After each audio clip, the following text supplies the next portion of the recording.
कहानी की शुरुआत में हम मिन नाम के एक लड़के को देखते हैं जो एक नंबर का प्ले बॉय था, क्योंकि उसका एक ही वक्त पर 5 से भी ज्यादा लड़कियों से अफेयर चल रहा था। फिलहाल वो अपनी एक गर्लफ्रेंड के साथ होटल रूम में था। वो अपनी गर्लफ्रेंड को कहता है कि मैं तुम्हें बहुत प्यार करता हूँ और तुम्हारे लिए किसी भी हद तक जा सकता हूँ। वो भोली भाली लड़की उसकी मीठी मीठी बातों में आ जाती है, जो कि इस बात से अनजान थी कि मिन उससे मिलने वाली हर लड़की को सेम यही बात बोलता है। इसके बाद वो दोनों इंटीमेट हो जाते हैं। कुछ टाइम बाद मिन को उसकी दूसरी गर्लफ्रेंड की कॉल आती है, लेकिन वो ऐसी सिचुएशंस को हैंडल करना अच्छे से जानता था। वो अपनी रूम वाली गर्लफ्रेंड को ऐसे दिखाता है कि जैसे वो अपनी दादी से बात कर रहा हो, और इस तरह वो अपनी दोनों गर्लफ्रेंड्स को बेवकूफ बना देता है। अब कॉल काटने के बाद वो अपनी रूम वाली गर्लफ्रेंड के साथ दोबारा इंटीमेट होता है, लेकिन कुछ टाइम बाद मिन बोर हो जाता है और उसे कहता है कि मुझे काम के लिए कहीं जाना है। वो अपनी गर्लफ्रेंड के पर्स से पैसे निकालकर अपनी दूसरी गर्लफ्रेंड के घर पर जाने से पहले एक कॉन्ट्रासेप्टिव अपनी जेब में रख लेता है। उसे अपनी दूसरी गर्लफ्रेंड के घर पर पहुंचते पहुंचते अंधेरा हो जाता है। यहाँ पर मिन दरवाजे को नॉक करता है, लेकिन जब अंदर से उसकी गर्लफ्रेंड का कोई जवाब नहीं आता तो उसे लगता है कि शायद घर पर कोई नहीं है, लेकिन तभी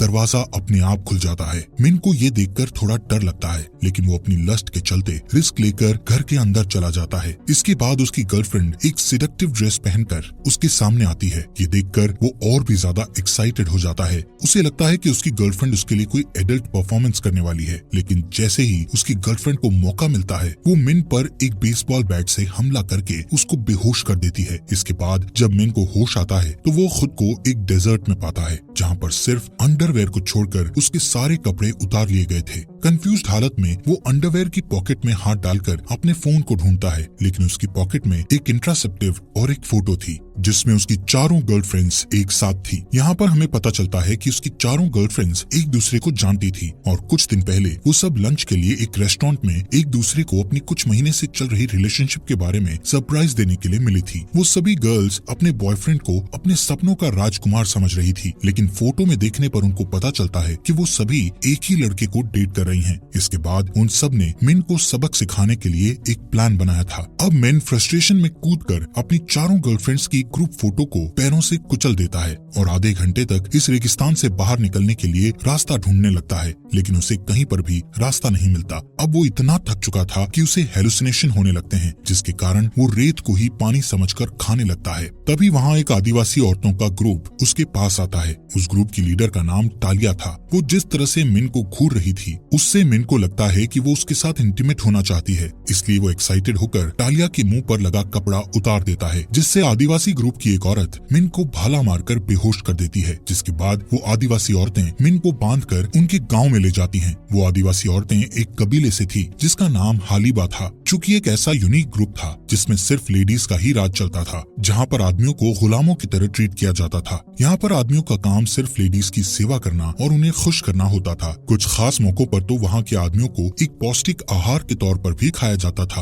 अब गाँव के रास्ते में मिन एक डोली नाम की बच्ची से मिलता है, जो उसे पानी पिलाने का नाटक करती है और सारा पानी नीचे जमीन पर गिराकर मिन का मजाक उड़ाती है। यहाँ पर मिन देखता है कि डॉली ने एक ह्यूमन पेट भी रखा हुआ है जो उसके इशारों पर नाचता था। ज्यादातर वो उसके कुत्ते की तरह उसके साथ ही रहता था। गांव में पहुंचने पर मिन को बाकी गुलाम आदमियों के जैसे छोटे से पिंजरे में कैद कर दिया जाता है। मिन अब उसी पिंजरे में जानवरों की तरह फंस चुका था, लेकिन कुछ दिन बाद दोपहर में एक जैंग नाम का आदमी उसके पास आता है, जो कि वहाँ पर मौजूद दूसरे आदमियों से ज्यादा सिविलाइज लग रहा था। वो एक आर्कियोलॉजिस्ट था जो कि उस डेजर्ट में साइंटिस्ट की टीम के साथ रिसर्च के लिए आया था। वो सभी साइंटिस्ट हालीबू औरतों के हाथों पकड़कर मारे गए थे, लेकिन जैंग वहाँ जिंदा इसलिए बच गया क्योंकि उसे कबीले की प्रीस्ट हीला द्वारा खरीद लिया गया था। जैंग मिन को बताता है कि रात को वहाँ पर एक फेस्टिवल होने वाला है जिसमें कुछ चुनिंदा आदमियों की बलि दी जाएगी। रात होने पर जब हालीबा औरतें मिन को लेकर जाने के लिए आती हैं, तो मिन पागलों जैसा चेहरा बनाने लगता है जिससे कि उसे बलि के लिए ना चुना जा सके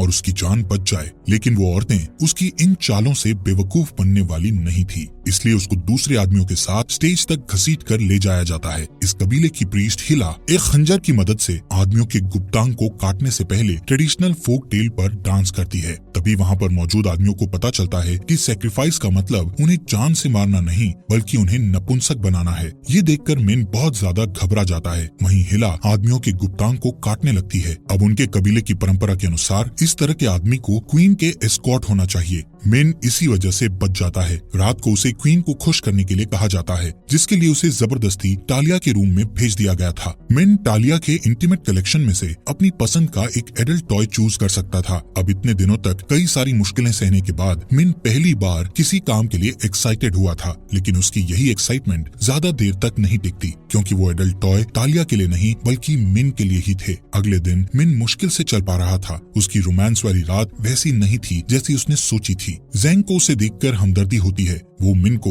अपनी मालकिन हिला के पास उसका फ्यूचर देखने के लिए ले जाता है। जब हिला उसका फ्यूचर देखती है तो वो उसे बताती है कि अगर तुम 3 महीने के अंदर टालिया को प्रेग्नेंट नहीं कर सके तो तुम्हें सजा दी जाएगी, लेकिन अगर तुम टालिया को प्रेग्नेंट करने में सक्सेसफुल हो गए और अगर टालिया एक बच्चे को जन्म दे देती है तो तुम्हें जान से मार दिया जाएगा। अब यहाँ पर मिन के पास ऐसा कोई भी रास्ता नहीं था जिससे कि वो अपनी नॉर्मल जिंदगी वापस जी सके। उसी दिन उसे पता चलता है कि वहाँ पर आदमियों का मामूली सब्जियों तक के लिए सौदा कर दिया जाता है। आदमी उन निर्दयी औरतों के लिए सिर्फ एक ऑब्जेक्ट है। वैसे तो वहाँ पर मौजूद औरतें एक हेल्दी आदमी के लिए किसी का खून भी कर सकती थी, लेकिन आदमी के मिल जाने पर वो उसे बहुत बुरी तरह से ट्रीट करती। वहाँ पर आदमियों को ब्रेकफास्ट में पिछले दिन का बचा हुआ खाना दिया जाता था। वहीं दूसरी साइड खाना खाते वक्त मिन जैंग के साथ वहाँ से भागने का प्लान बनाता है। उसे अब उस पिंजरे में बंद करके नहीं रखा गया था। वहाँ से भागने के लिए उन्हें सबसे पहले वहाँ की वुमेन्स का ट्रस्ट जीतने की जरूरत थी। मिन का चेहरा इतना ग्लोइंग था जिससे औरतें उसकी तरफ बहुत जल्दी अट्रैक्ट हो जाती थी। इसलिए वो जैंग को कहता है कि हमारा यहाँ से भागने का मिशन जरूर सक्सेसफुल होगा। वहीं रात को उस कबीले की कमांडर टालिया के पास जाकर उसे उनके दुश्मन कबीले टाइस्डा के बारे में बताती है कि टाइस्डा की सेना उनके गांव की तरफ बढ़ रही है। यहाँ पर टालिया कमांडर को बताती है कि बहुत सालों पहले सभी कबीलों ने शांति से रहने का एक समझौता किया था, जिसकी वजह से टालिया को यकीन था कि दूसरे कबीले वाले उसके गांव पर हमला नहीं करेंगे, लेकिन फिर भी अपने कबीले की सुरक्षा के लिए वो सैनिकों को अपने गांव के बॉर्डर पर भेज देती है।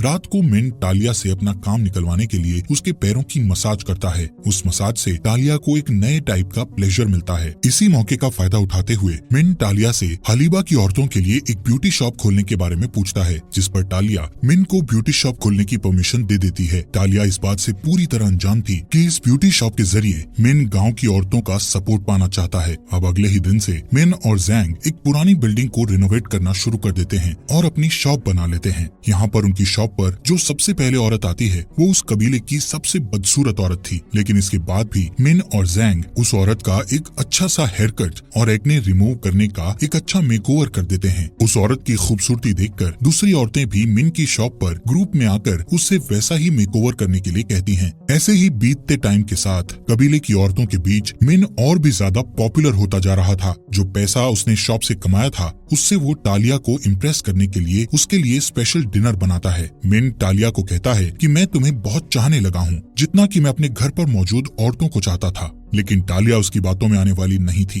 वो मिन को उससे दूर रहने को कहती है। साथ ही में उसको कहती है कि वो उनके कबीले में सिर्फ एक मामूली सा आदमी है। तभी अचानक बाहर से एक औरत जल्दी से टालिया के पास आकर उसको बताती है कि डॉली कुएं में गिर गई थी और हमने उसे बाहर तो निकाल लिया है, पर वो काफी समय से बेहोश है। ये सुनकर टालिया और मिन जल्दी से वहाँ पहुँच जाते हैं। कबीले की औरतों को पता नहीं था कि आखिर बच्चे को कैसे बचाया जाए, लेकिन मिन को बाहरी दुनिया की नॉलेज थी। वो डॉली को उल्टा पकड़ता है, जिससे डॉली का सारा पानी मुंह से बाहर निकल जाता है और वो होश में आ जाती है। यह आसान सा काम उसे गांव का हीरो बना देता है। कुछ देर बाद सोते वक्त टालिया मिन को बिस्तर पर अपने साथ सोने के लिए बुलाती है। वो दोनों रात साथ में बिताते हैं। अब अगले दिन मिन को गांव में बहुत अच्छी तरह से ट्रीट किया जा रहा था। कबीले की औरतों के द्वारा किसी आदमी को शायद इतनी अच्छी तरह पहली बार ट्रीट किया गया हो। अपनी जिंदगी में पहली बार कबीले की औरतों ने अपने जैसों के अलावा किसी और को इज्जत दी थी। वहीं टालिया अपने लोगों के साथ खाने और बाकी चीजों के प्रोडक्शन में कमी के बारे में बात कर रही थी। वहाँ पर मौजूद कुछ औरतें टालिया से कहती है कि मिन की ब्यूटी शॉप औरतों को काम करने से डिस्ट्रैक्ट कर रही है, लेकिन तभी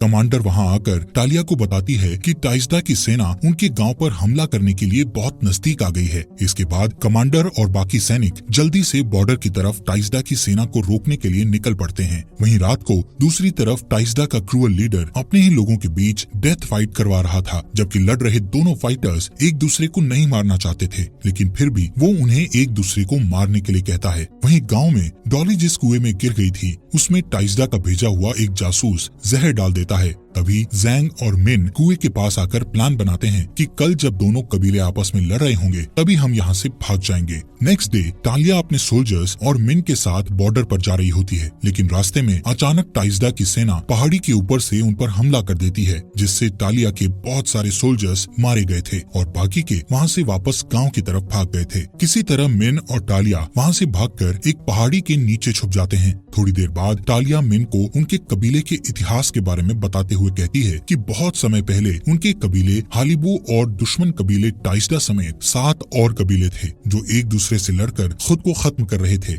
जिससे वहाँ की उपजाऊ जमीन रेगिस्तान में बदल रही थी। लेकिन फिर एक दिन सफेद घोड़े पर सवार ओसा नाम का योद्धा आया जिसने इन 7 कबीलों को कंट्रोल कर लिया, जिसके बाद उसने ओसा नाम का एक समझौता बनाया जिसके अनुसार सभी कबीलों को शांति के साथ एक साथ रहना था। अब ये परंपरा सैकड़ों सालों से चली आ रही थी, लेकिन फिर टाइजदा कबीले के सरदार ने बाकी कबीलों को जीतने के लिए उन पर हमला करके इस समझौते को तोड़ दिया। अब जब टालिया मिन को ये कहानी सुना रही थी तभी उसके पास बहुत सारे जुगनू आते हैं। यहाँ पर मिन शहर से जो कॉन्ट्रासेप्टिव लेकर आया था उसमें जुगनू भरकर टालिया को देता है, जिससे दोनों बहुत खुश हो जाते हैं। यहाँ पर टालिया और मिन एक दूसरे को प्यार करने लगे थे। इसके बाद दोनों वहीं इंटीमेट हो जाते हैं। अगली सुबह जब मिन और टालिया गांव में वापस लौटते हैं तो देखते हैं कि पूरा गांव कुएं का जहरीला पानी पीने की वजह से बीमार हो गया है। तभी यहाँ पर जैंग मिन के पास आकर पूछता है कि आखिर उसने वहाँ से भागने के प्लान को क्यों कैंसिल कर दिया, जिससे टालिया को पता चल जाता है कि मिन उनके साथ गद्दारी करने का प्लान बना रहा था। लेकिन अब टालिया के दिल में मिन के लिए कुछ और ही फीलिंग्स थी, इसलिए वो उसे मारने के बजाय उनको आजाद करके